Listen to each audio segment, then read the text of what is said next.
Complaining about slow Wi-Fi on a plane or a seat that doesn't recline enough? Now imagine living in the 19th century, when a simple trip to the next town was believed to overwhelm your body from the blistering speed of 20 miles per hour.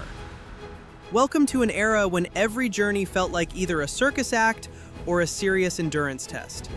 Today, we'll discover why the first cyclists looked like reckless acrobats, how engineers tried to solve seasickness with giant mechanical swings, and why people were terrified of the first trains.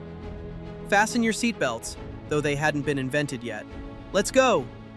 If you think a modern electric scooter is dangerous, you've never seen a penny-farthing. It's that legendary bicycle with a giant front wheel and a tiny back one. Why did it look so weird? It's simple. They hadn't invented chain drives yet, so to go faster, you simply had to make the wheel as large as possible. One turn of the pedals, and you've covered several meters. But there was one problem. The saddle was nearly 5 feet high. For many riders, simply staying on the bicycle was a challenge. There were no modern brakes, no protective gear, and no smooth roads. City streets were filled with mud, stones, and unexpected obstacles. Even experienced riders had to stay constantly alert because one small mistake could send them flying forward. Yet the danger only made these bicycles more popular. Riding one became a symbol of status, confidence, and modernity. The higher the wheel, the more impressive the rider appeared. Just to get on this monster, you had to run, hop onto a peg, and find your balance while moving. Now imagine the braking process. Any bump, stone, or passing dog turned the cyclist into a human projectile. You would fly headfirst from a massive height. Back then, they even coined the term headers for such falls.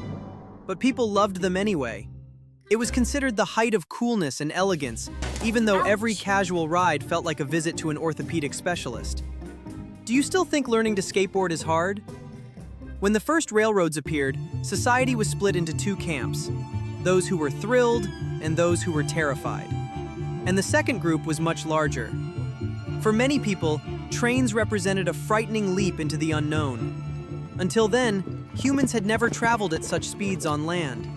The experience felt unnatural, landscapes rushing past the window, the constant noise of the engine, the violent shaking of the carriage. Some newspapers even warned that high speed could permanently damage the human mind. What we see today as ordinary technology once felt like a dangerous experiment. Scientists and doctors of the time seriously published articles stating that the human body was not designed for speeds exceeding 20 miles per hour. It was believed that at such insane dynamics, the air in the carriage would create a vacuum, and your lungs would stop functioning properly. Women were advised to avoid trains altogether because their vision could be seriously affected by the visual strain. But that's not all. There was a fear of railway madness. People believed that the blurring landscape outside the window would disturb the mind, causing confusion and emotional instability. Imagine this. You're sitting in a carriage shaking like you're inside a giant mixer, surrounded by clouds of black smoke from the locomotive, while your fellow passengers whisper about whether the boiler will explode in the next minute. This was not a trip for the faint of heart. No soft seats or flight attendants with drinks, just pure adrenaline and soot on your face. If you thought things were scary on land, welcome aboard one of the most ambitious failures in shipbuilding history. In the Victorian era, seasickness was a true curse. Aristocrats got just as sick as the poor. Engineer Henry Bessemer decided, "I'll fix this." He designed a ship with a suspended saloon cabin. The idea was brilliant. While the ship rocked on the waves, the cabin was supposed to stay perfectly level using hydraulics. It looked like magic. But in practice, the hydraulic system had a lag. When the ship tilted left, the cabin would freeze and then suddenly jerk in the opposite direction. Passengers didn't feel like they were in an elite hotel. They felt like they were inside a frantic pendulum. Instead of saving people from nausea, Bessemer's cabin turned their trip into an extreme and chaotic experience. The funniest part is that on its very first trial, the ship crashed into the pier because the design made it nearly impossible to steer.